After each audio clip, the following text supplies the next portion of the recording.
Hi everyone, welcome to the channel prepare with अच्छा। देखिए, हम ये मे करंट अफेयर्स कर रहे हैं और मे का हमारा ये मोस्ट प्रोबेबली लास्ट वीडियो है। अगर मुझे कुछ ज़्यादा पॉइंट्स लगेंगे तभी नेक्स्ट वीडियो आएगा, अदरवाइज मैं उसको टेलीग्राम चैनल पर शेयर कर दूंगी। तो अगर आपने टेलीग्राम नहीं ज्वाइन किया है तो उसको ज़रूर ज्वाइन कर लीजिएगा, ताकि आपके करंट अफेयर्स होलिस्टिकली हो सके। एक पॉइंट इंपॉर्टेंट ये है कि जो डेट्स हैं कि कब क्या सेलिब्रेट किया जाता है और जो इंडेसेस हैं उसके वीडियोज हम अलग से करेंगे, ठीक है, इसलिए वो यहाँ पर इंक्लूडेड नहीं है। देन लास्ट टर्न पर हमने जहां पर खत्म किया था वो था भारत जो है ये चौथी सबसे बड़ी अर्थव्यवस्था बन गया है, क्योंकि इसकी एस्टिमेटेड जीडीपी 4.187 थी। जापान को पीछे छोड़ दिया है जो कि 4.186 ट्रिलियन डॉलर पर है। टॉप थ्री हमारे लिए इंपॉर्टेंट हो जाते हैं। यूएस 30.5 ट्रिलियन पर है, ट्रिलियन डॉलर पर, और चाइना 19.2 ट्रिलियन डॉलर और जर्मनी 4.7 ट्रिलियन डॉलर। तो इसका मतलब हम थर्ड पोजीशन पे आ सकते हैं, क्योंकि हमें और जर्मनी में इतना कुछ खास डिफरेंस नहीं है। जापान को तो हमने ऑलरेडी पीछे छोड़ दिया है। तो नीति आयोग के जो चेयरमैन है, इन्होंने कहा है अगले 2.5 सालों में हम जर्मनी को भी पीछे छोड़ देंगे। और इस रिपोर्ट में भी कहा गया है कि 2028 तक भारत की जो अर्थव्यवस्था है, जीडीपी एस्टिमेटेड है वो 5.5 ट्रिलियन है, ट्रिलियन डॉलर्स है, ठीक है, जो कि जर्मनी को ओवरटेक कर लेगा भारत जिससे, ठीक है। एक इंपॉर्टेंट इंटरेस्टिंग फैक्ट ये है कि जर्मनी का जो ग्रोथ रेट है 2025 का, आईएमएफ के हिसाब से वो 0 है, और 2026 में ये ग्रोथ रेट 0.9% रहेगा। तो ये कुछ पॉइंट्स थे जो हमने उस दिन नहीं देखे थे। इसके अलावा हमने उस दिन देखा था यूपीएससी के चेयरमैन को। तो यूपीएससी के चेयरमैन कौन थे, याद है आपको? यूपीएससी के चेयरमैन थे अजय कुमार, ठीक है। तो यहीं पर एक साथ में और लर्न कर लीजिएगा कि चेयरमैन ये हैं, और कुछ यूपीएससी के मेंबर्स को भी अभी रिसेंटली नियुक्त किया गया है। उसमें एक महिला है अनुराधा प्रसाद। क्या नाम है? अनुराधा प्रसाद। और दूसरी एक है सुजाता चतुर्वेदी, ठीक है, सुजाता चतुर्वेदी। तो ये दोनों नाम रखिएगा, अनुराधा और सुजाता, ये यूपीएससी के नए मेंबर्स के रूप में नियुक्त हुए। एक पॉइंट और देख लेते हैं। जो हमने कई सारी नियुक्तियां देखी थी, तो उसमें एक नियुक्ति थी नालसा के, नालसा जो है इसके एग्जीक्यूटिव चेयरमैन। तो नालसा के एग्जीक्यूटिव चेयरमैन जो है ये कौन नियुक्त हुए हैं? ये नियुक्त हुए हैं जस्टिस सूर्यकांत, ठीक है। तो ये कुछ नियुक्तियां मैंने उस ऐड कर दी हैं वैसे नोट्स में, लेकिन ये मैंने यहाँ पर बता दिया ताकि सबको पता चल जाए, ठीक है। तो NALSA is national legal services authority, इसके जस्टिस सूर्यकांत नए एग्जीक्यूटिव चेयरमैन नियुक्त हुए, ठीक है। इतना हो गया। अब हम आ जाते हैं अपना वापस ऑपरेशन सिंदूर को देखेंगे। ऑपरेशन सिंदूर सबको पता है, लॉन्च कब हुआ था ये इंपॉर्टेंट है, 7 मई को हुआ था। 22 अप्रैल 2025 को जो पहलगाम अटैक हुआ था जम्मू कश्मीर में, उसके रिस्पॉन्स में इसको लॉन्च किया गया था।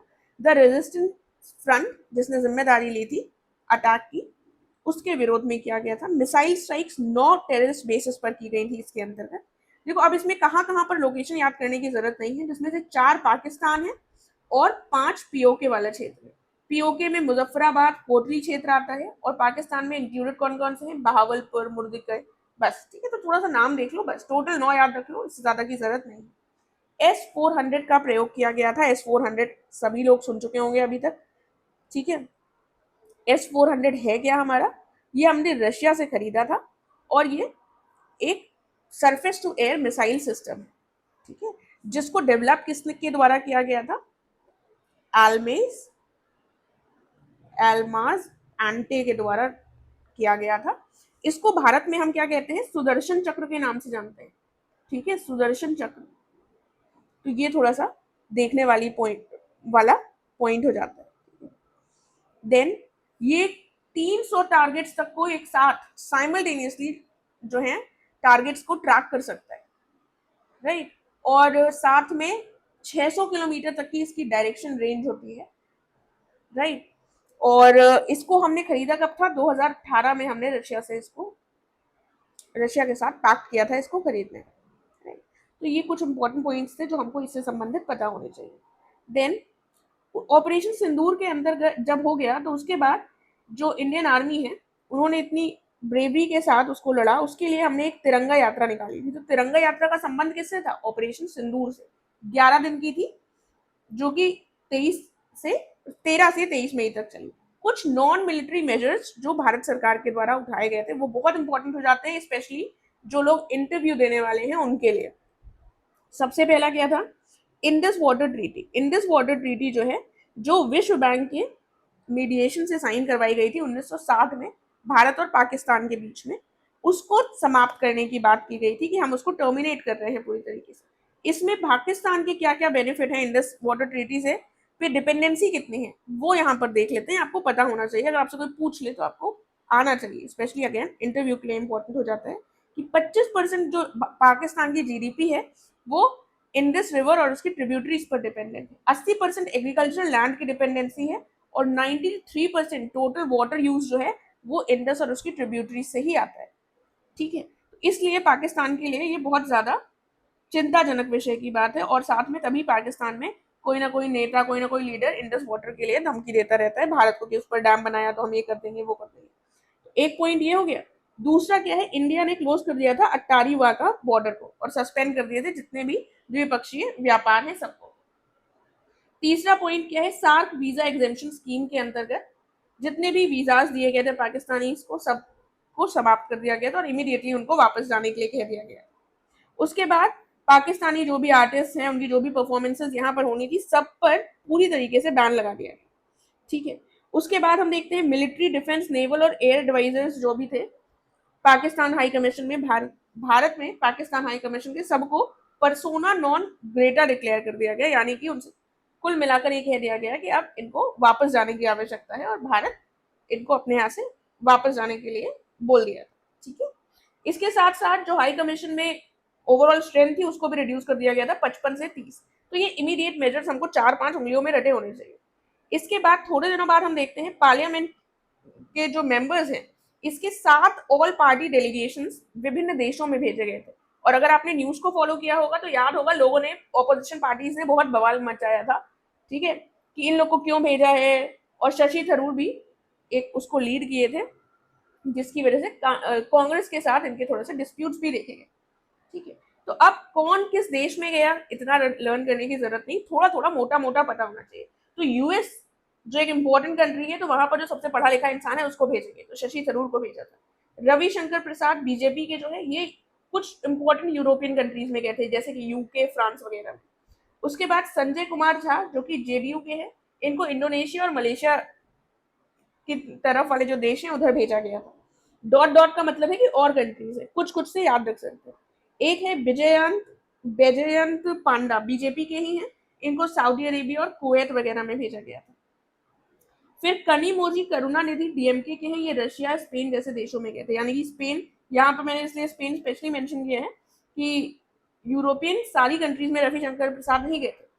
ठीक है, फिर सुप्रिया सूले एनसीपी की है, साउथ अफ्रीका, इजिप्ट, कतर जैसे देशों में गई थी।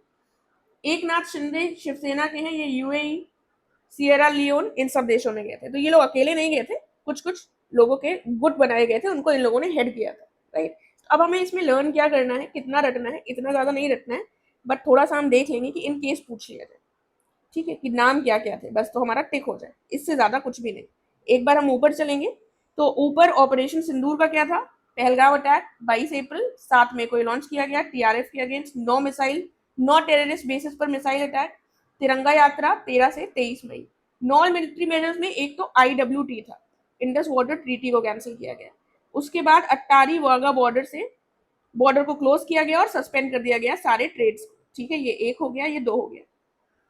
उसके बाद सार्क के अंतर्गत जो भी वीजा एग्जेम्पशन थे लोगों के लिए वो सबको कैंसिल कर दिया गया। ठीक है, सार्क है, वीजा कुल मिलाकर एग्जाम जो भी थे वो सब हटा दिए गए। फिर पाकिस्तानी जो आर्टिस्ट थे उनको उनको कोई भी परफॉर्मेंस के ऊपर उनकी सारी बैन लगा दिया गया।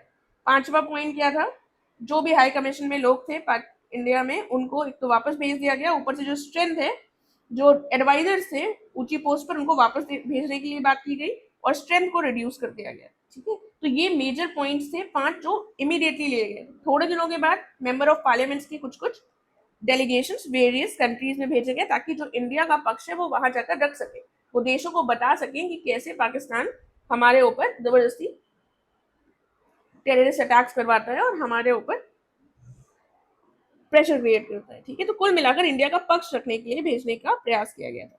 तो एक शशि थरूर थे, यूएस में गए थे, यूएस और बाकी उधर की कंट्रीज में।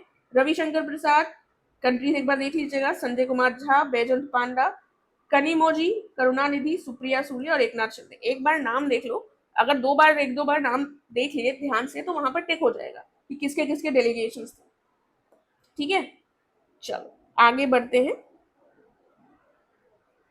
अब क्या है, 10वीं गवर्निंग काउंसिल की मीटिंग हुई नीति आयोग के। इसको चेयर कौन करता है? प्राइम मिनिस्टर ने इसको चेयर किया। 24 मई को हुई थी। इसकी थीम क्या थी?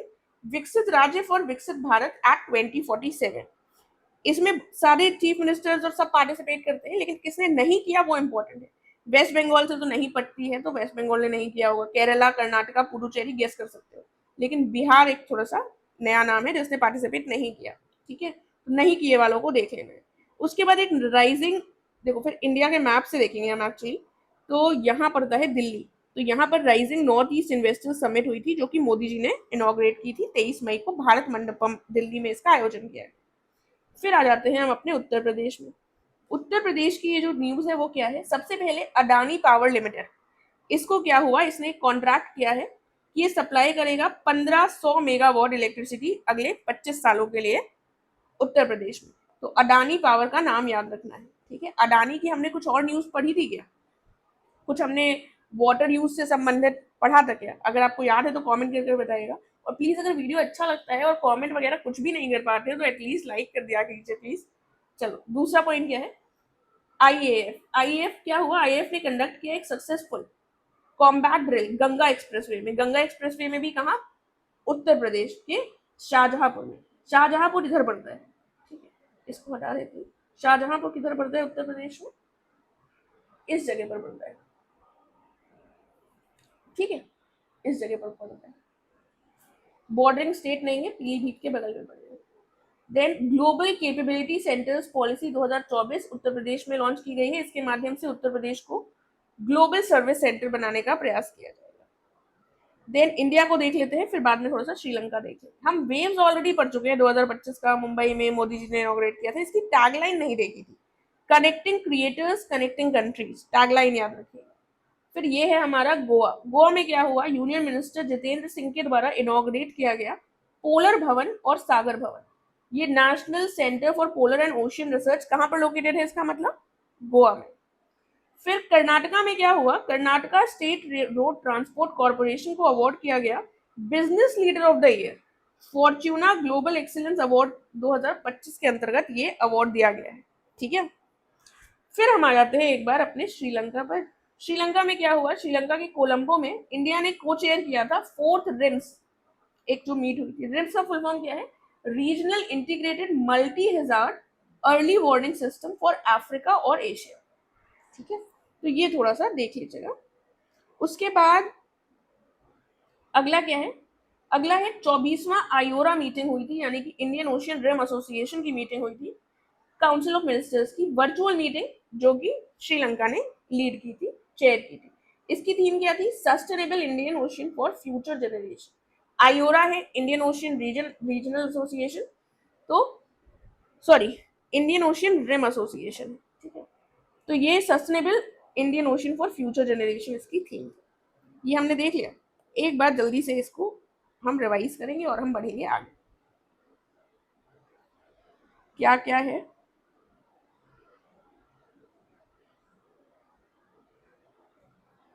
तो यहाँ पर rising north east investors summit हुई, पीएम के द्वारा इनॉग्रेट की गई 23 मई को भारत मंडपम दिल्ली में। यूपी की 3 न्यूज क्या है? अडानी पावर 25 साल के लिए 1500 मेगावाट बनाएगा, इलेक्ट्रिसिटी सप्लाई करेगा। आईएएफ ने गंगा एक्सप्रेसवे में ड्रिल करी, शाहजहांपुर में basically. Global capability centres policy UP ने निकाली है ग्लोबल सर्विस सेंटर बनाने के लिए उत्तर प्रदेश को। वेव्स की टैगलाइन क्या थी? Connecting creators connecting countries. Goa में क्या हुआ? पोलर भवन और सागर भवन को जितेंद्र सिंह जो यूनियन मिनिस्टर है उनके द्वारा इनॉग्रेट किया गया। Karnataka state road transport corporation को अवार्ड क्या किया गया? Business leader of the year, Fortuna global excellence award 2025 के तहत। श्रीलंका में 2 चीजें क्या हुई? कोलंबो में को चेयर किया भारत के साथ इन्होंने 4थे रिम्स को, RIMES। ठीक है, तो ये देख लेना एशिया और अफ्रीका के लिए। और 24वां आयोरा मीटिंग कहां पर हुई? श्रीलंका ने वर्चुअली लीड की थी। थीम क्या थी? Sustainable Indian ocean for future generation. अब यहाँ पर इंडियन ओशन में है तो सस्टेनेबल इंडियन ओशन की ही बात करेंगे। अब हम एक बार वर्ड मैप को थोड़ा सा देख लेते हैं।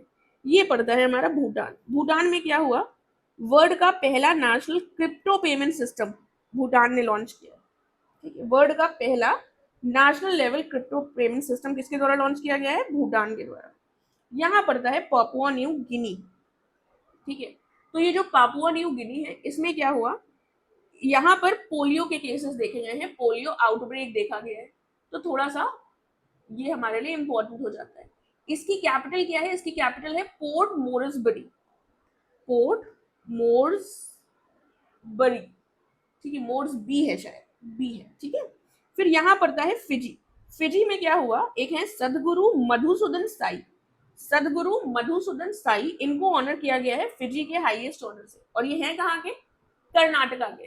कहाँ के, कर्नाटका के। ठीक है, तो यहाँ पर फिजी की बात हो गई। अब फिजी की कैपिटल देख लेते हैं। फिजी की कैपिटल है सुवा। ठीक है, तो सुवा, सुवा कैपिटल याद रखना, और सदगुरु, सदगुरु मधुसूदन साई को ऑनर किया गया। फिर हम इधर आएंगे, ये है हमारा सऊदी अरेबिया, इसलिए लिखा नहीं है। सऊदी अरेबिया ने यूएस के साथ क्या साइन किया है, 142 बिलियन की डिफेंस डील। तो अभी रिसेंटली मई की 2025 में कौन से वेस्ट एशिया के देश ने 142 बिलियन की डिफेंस डील साइन की है यूएसए के साथ, क्या आंसर हो जाएगा, यूएसए। ठीक है, इसराइल में हम नेशनल इमरजेंसी देख चुके थे, याद आया। यहां पर अभी हुआ क्या, ऑपरेशन गिडियंस, गिडियंस चैरियट लॉन्च किया गया गाजा स्ट्रिप में अगेंस्ट हमास, जिसके अगेंस्ट लड़ रहे हैं उन्हीं के अगेंस्ट लॉन्च किया गया ऑपरेशन गिडियंस। तो ये गिडियंस जो है बाइबल से शब्द लिया गया है, गिडियंस चैरियट, नाम याद रख लेना बस। उसके बाद आता है इधर होंडुरस। होंडुरस में भारत ने अपनी एम्बेसी अभी रिसेंटली खोली है। ठीक है, तो वो कौन सा सेंट्रल अमेरिकन देश है जहां पर मई 2025 में भारत ने एम्बेसी खोली, कौन सा है, होंडुरस। ठीक है, तो इस तरीके से ही क्वेश्चन बनते हैं। होंडुरस की कैपिटल क्या है, तेगुसिगल्पा। ठीक है, कुछ अजीब सा नाम है, तेगुसिगल्पा कर कर, स्पेलिंग थोड़ी सी इधर उधर हो सकती है, लेकिन ये नाम है इसकी कैपिटल का। ठीक है, देन एक बात देख ले इसको दोबारा। भूटान ने क्या किया है, भूटान ने दुनिया का पहला, वर्ल्ड का पहला national level crypto payment system launch किया है। पापुआ न्यू गिनी में पोलियो आ गया है, पापुआ में पोलियो आ गया है। फिजी ने क्या किया है, जिसकी कैपिटल सुवा है, सदगुरु मधुसूदन साई को ऑनर किया है अपने यहाँ के हाईएस्ट ऑनर से। सऊदी अरेबिया ने सोचा कि हम भी कुछ डील वील कर लेते हैं, तो डिफेंस डील कर लिए यूएसए के साथ। इसराइल ने ऑपरेशन गिडियंस चैरियट लॉन्च किसके अगेंस्ट किया, हमास के अगेंस्ट। होंडुरस में भारत ने अपनी एम्बेसी खोली। अब कुछ कुछ पॉइंट्स हैं जिनको हम देखेंगे। अब ये एसी नेट कर कर ऐप है, इसको कौन लॉन्च करेगा, ये है एक single window single point application election commission of India का। प्रवाह पोर्टल किससे संबंधित है, रिजर्व बैंक ऑफ इंडिया से। Then union minister of consumer affairs, food and public distribution Prahlad Joshi के द्वारा 3 मेजर डिजिटल इनिशिएटिव्स लॉन्च किए गए हैं। क्या क्या नाम है, डिपो दर्पण, अन्न मित्र और अन्न सहायता। क्या क्या नाम है, डिपो दर्पण, अन्न मित्र और अन्न सहायता। ठीक है, उसके बाद हम देखते हैं इंडिया और चिली ने एक टर्म ऑफ रेफरेंस साइन किया है सेपा के लिए, यानी कि कॉम्प्रिहेंसिव इकोनॉमिक पार्टनरशिप अग्रीमेंट दोनों करने का प्रयास कर रहे हैं, कॉम्प्रिहेंसिव इकोनॉमिक पार्टनरशिप अग्रीमेंट। तो कौन से साउथ अमेरिकन कंट्री के साथ भारत ने मई 2025 में ऐसा कुछ टर्म ऑफ रेफरेंस साइन किया है, तो वो क्या हो जाएगा, सेपा चिली के साथ। ठीक है, एशियन प्रोडक्टिविटी ऑर्गेनाइजेशन 2025-26 का चेयरमैन कौन बना है, भारत। एशियन बात आएगी तो सबसे पहले प्रोडक्टिविटी में एशियन ऑर्गेनाइजेशन की कौन है, भारत। इस तरीके से इसको याद रखेंगे। फिर पॉइंट आता है, क्वाड ने एक Asia Pacific centre for security studies जो कि होनोलुलु हवाई में है, यहाँ पर एक मीटिंग करी थी। इसका प्रयास क्या था, इसका प्रयास था कि ये लॉन्च करना है इनको quad Indo Pacific logistic network. ठीक है, इसी के लिए सिमुलेशन था, यानी कि प्रोसेस था, प्रक्रिया को निर्धारित करने के लिए यहाँ पर एक मीटिंग की गई थी। तो बस इसको एक पॉइंट की तरह लर्न कर सकते हैं कि quad Indo Pacific logistics network IPLN के लिए यहाँ पर एक मीटिंग कन्वीन की गई थी। ठीक है, आगे बढ़ते हैं, पुलिट्जर प्राइज। हमने उस दिन क्या देखा था, प्रिट्जकर प्राइज, यानी कि कल ही देखा था। और ये प्रिट्जकर किससे संबंधित था, आर्किटेक्चर से। ये पुलिट्जर प्राइज जो है ये कोलंबिया यूनिवर्सिटी के द्वारा दिया जाता है, जो कि न्यूयॉर्क में है। 23 अवार्ड्स एनुअली दिए जाते हैं, जर्नलिज्म, आर्ट्स, लिटरेचर, कई सारे अवार्ड्स हैं। ठीक है, तो हमको सब नहीं लर्न करने हैं, कुछ जो इंपॉर्टेंट है वो बता दिए मैंने यहाँ पर। फिक्शन के लिए दिया गया है पर्सिवल एवरेट को, ठीक है, इनकी नॉवेल है जेम्स। ड्रामा के लिए दिया गया है ब्रैंडन जैकोब्स को, जैकोब जेंकिंस, इनकी जो किताब है वो ड्रामा है, मूवी वो है पर्पस, ठीक है। पब्लिक सर्विस के लिए दिया गया है प्रो पब्लिका को, फॉर अर्जेंट रिपोर्टिंग। किसने अर्जेंट रिपोर्टिंग की थी इसके अंतर्गत? Kavitha Surana, Lizzie Presser, Cassandra Jaramillo, Stacy Kranitz. देखो बहुत डिफिकल्ट नाम है, तो थोड़ा सा हम एक बार अभी इसको रिवाइज करेंगे, तो थोड़ा सा ट्रिक बताकर लर्न कराने का प्रयास करूंगी। देख लेते हैं ऊपर। तो ये कौन कौन से पोर्टल्स हैं?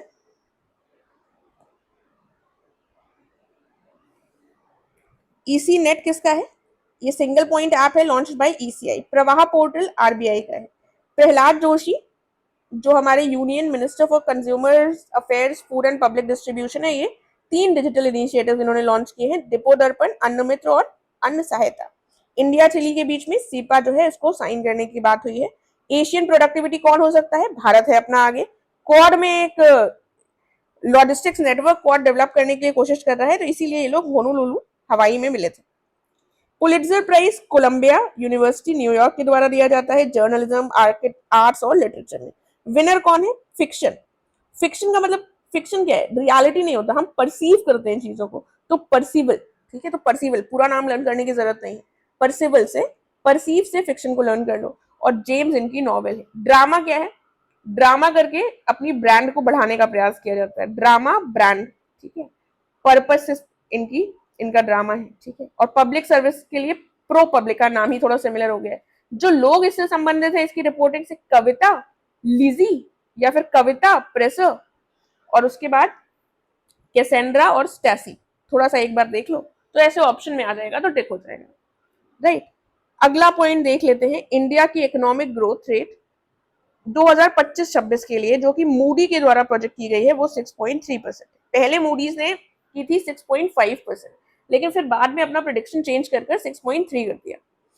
सिमिलरली इंडिया की ग्रोथ रेट, इसलिए यहाँ पर पूरा सेंटेंस नहीं लिखा है, इंडिया की इकोनॉमिक ग्रोथ रेट 2025-26 के लिए जो कि UN world economic situation prospect report के द्वारा प्रेडिक्ट की गई है वो भी 6.3% है। तो मूडीज और ये वेस्ट WESP कर जो ये रिपोर्ट है, दोनों ने ही 6.3% प्रेडिक्ट किया है, तो हमारे लिए सेम है, तो इजी हो जाएगा। एक